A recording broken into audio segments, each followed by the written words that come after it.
Hello, so today we're going to get into how to count our subatomic particles within our atom, which is all in section 3.3 called Counting Atoms. So we're going to run through the notes, make sure you're filling yours out as you go. You will have a homework assignment due tomorrow. I want you to try it, come with questions, make sure you do the front and the back, and you will learn how to do all of it today. Okay, so the first thing we need to know is our atomic number. So an atomic number, all atoms of the same element have the same number of protons. So it doesn't matter which element you're dealing with, whatever that atomic number is, that tells you exactly how many of these protons do you have in each element. So for example, helium here has 2 protons. Every single time. It doesn't matter what atom it is, it'll have 2 protons in it. Same thing with carbon. Carbon is number 6 on the periodic table, so it's atomic number 6, telling us it has 6 protons in its nucleus. So same for every atom of a given element, and it actually helps identify the overall element. So a lot of times you'll hear me say, oh, it has an atomic number of this. The atomic number, again, is just telling you how many protons you have. A lot of times we will represent the atomic number by Z.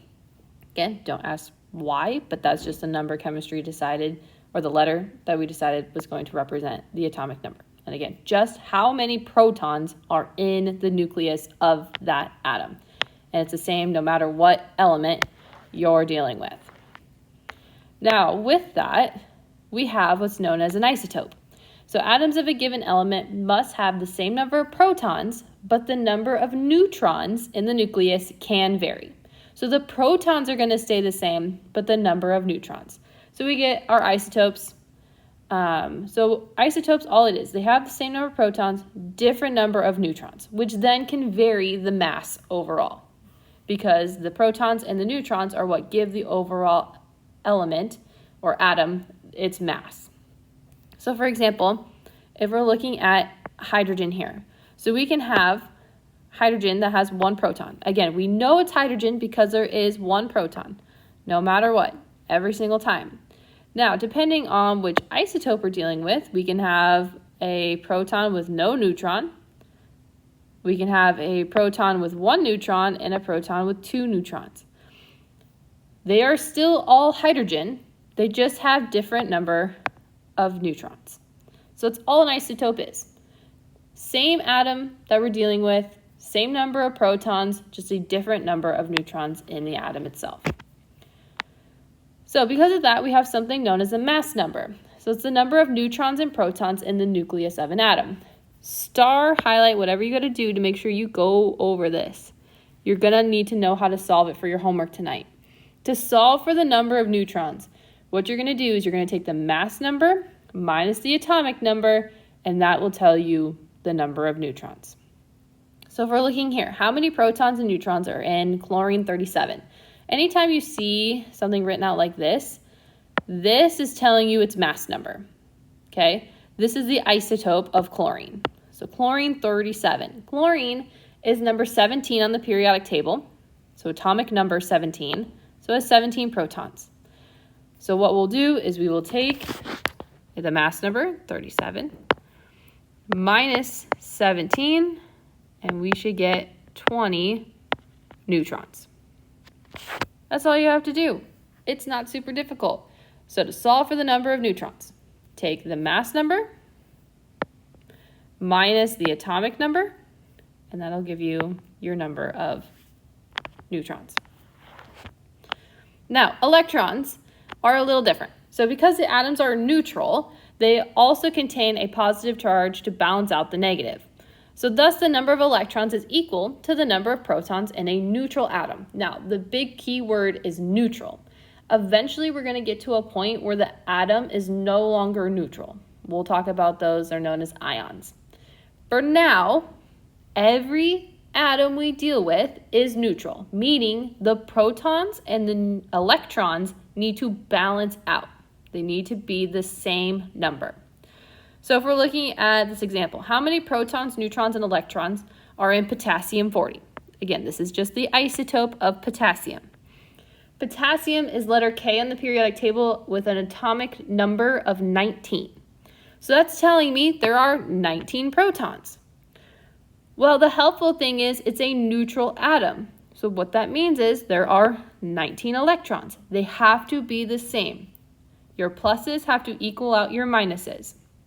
Positives and negatives have to be the same if it's a neutral atom. To figure out your number of neutrons, you're going to take 40 minus 19. So again, mass number minus atomic number, and you're going to get 21. So you get your 21 neutrons. So protons and electrons equal out. They are the same number. Neutrons, mass number minus atomic number gives you your neutron number. Okay, now there is a way we can actually write an isotope. We also call it a nucleide as well. So if we're looking at the example here of argon-38. So again, argon-38, 38 is the mass number. So the isotope of argon-38 has 18 protons and 20 neutrons. So the element name has a dash and a number. A lot of times we represent it like this, A over Z, X. The X represents the element symbol, which we find on the periodic table. The A is the mass number, so that's always what's behind the name. And then the atomic number, which is Z. So I would star that so you know it, because I know that will pop up on your test and it catches kids every year. So A over Z, X. So the mass number is 38, so these numbers match. Then the atomic number, which is 18, goes on the bottom. And then the element symbol for argon goes to the right. So let's do a couple of examples. So write the name of nuclide of zinc that has 34 neutrons. Okay, so first thing we need to do is figure out what is our symbol for zinc. So I look it up on the periodic table. Zinc has atomic number 30.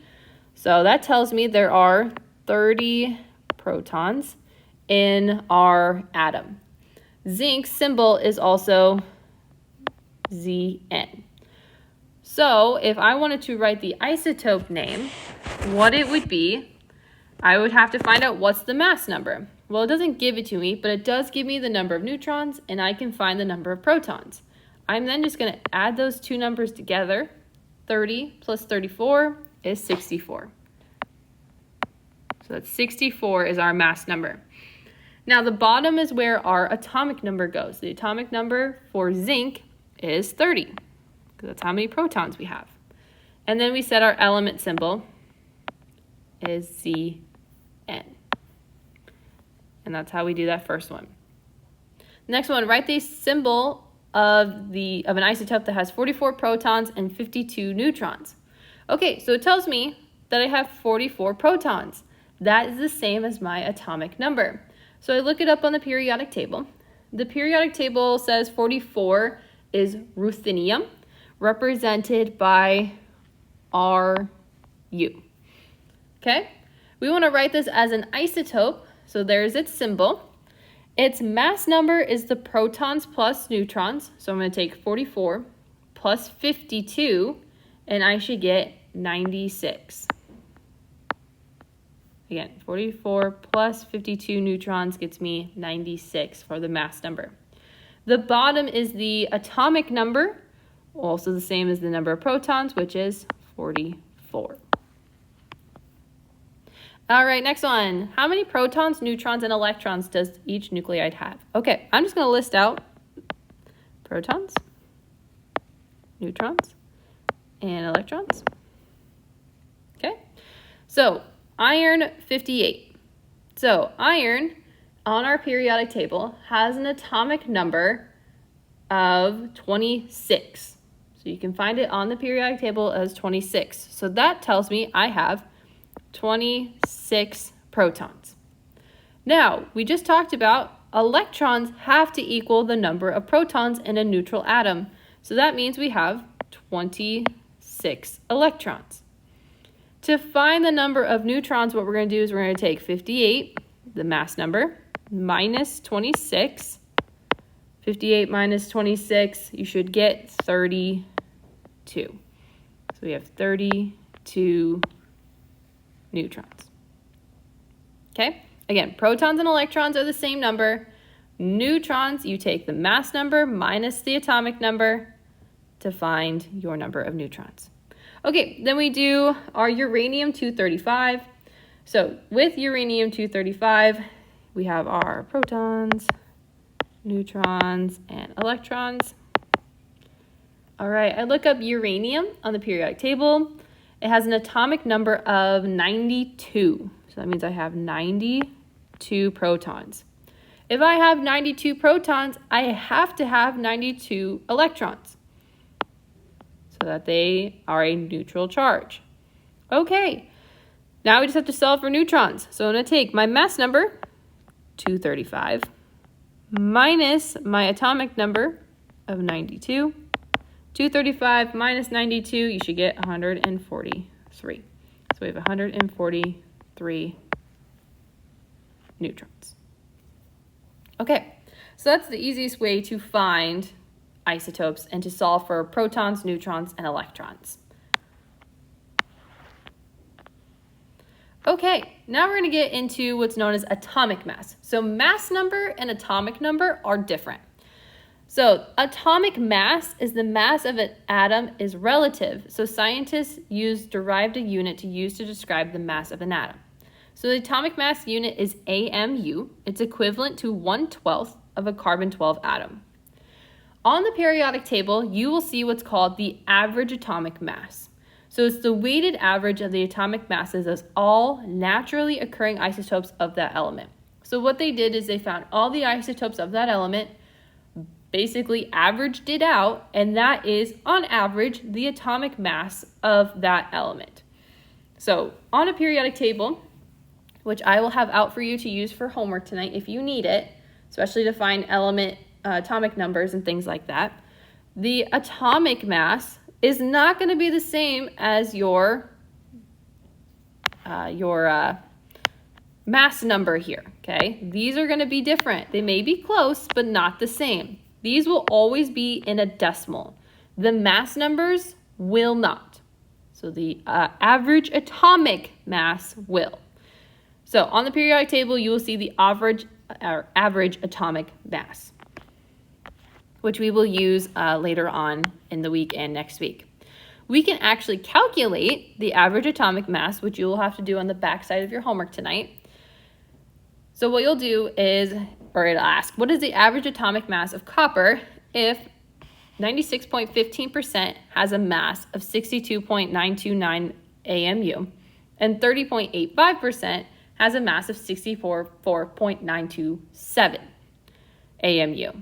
So what you're going to do first, you are going to change your percents back into a decimal. So there's two ways you can go at it. You can divide by 100, and that'll automatically move the decimal, or move your decimal place 2 places to the left. And I'm going to do that for both of my percentages. So I get 0.6915 and I get 0.3085. Okay? Now I am going to multiply the percent as a decimal by the mass that is given. I always say if there's two numbers, a percent and a number next to each other, those two go together. Okay? So if we have a percent as a decimal and a number, they will go together. So if we have, again, let's see. Come down to the 80 hallway and get some lunch. We really appreciate all that you're doing to make this a beautiful. Sorry about the announcement popping in. Thank you and enjoy your lunch. Okay, and then again, we have a mass as a percent as a decimal and its mass, and they get multiplied together. I would always say multiply first, write down your answer, and then add it together. Again, our calculators are not smart enough to do it out of order or try and put it all in one shot. So do 0.615 times 62.929, hit equals on your calculator, write the whole number out. Okay, so if I multiplied those together, I would get, I get 43.5154035. Then it's going to be plus, I'm then going to multiply 0.3085 times 64.927.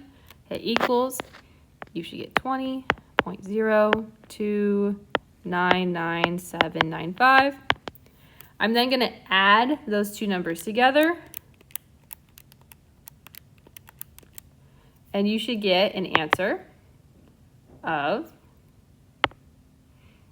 63.545 AMU. And again, for this, you're going off sig figs, so you go basically to 4 sig figs. Or 5. I'm not going to be super strict on that for right now. Okay, so change your percents into a decimal, multiply the percent as a decimal to the mass, write that down, multiply the percent as a mass, write that down, add the two numbers together, then get your answer. If we try and do it all at once, the calculator can't function that way. Unless you have a graphing calculator, then it may be able to do it.